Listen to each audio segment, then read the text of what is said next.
हे बघा मित्रांनो, हे आहे महादेवाचं मंदिर. तर मी आलेलो आहे माझ्या बाबाबरोबर. बाबाला थोडासा पायाचा त्रास होता, त्याच्यामुळे आम्हाला तिथलं मंदिराचे जे कर्मचारी होते त्यांनी गर्भगृहामध्ये प्रवेश दिला. त्याच्याबद्दल मी बाबांचं पण धन्यवाद आणि महादेवांचं पण धन्यवाद. कारण महादेवाच्या कृपा आशीर्वादाने आम्ही इकडं त्र्यंबकेश्वरला आलेलो आहोत. तर खूप असं सुंदर, खूप सुंदर म्हणजे खूप भव्य मंदिर आहे. हे 12 ज्योतिर्लिंगांपैकी एक मंदिर आहे.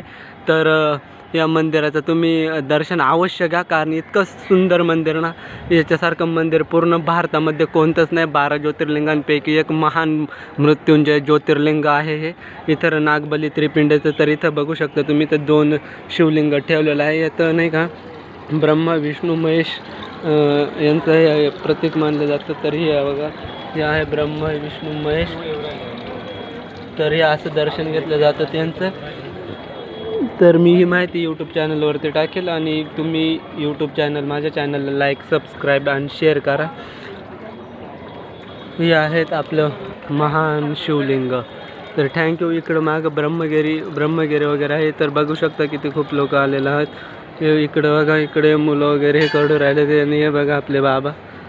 हे आहेत आपलं महान त्र्यंबकेश्वराचं मंदिर. थँक्यू मित्रांनो.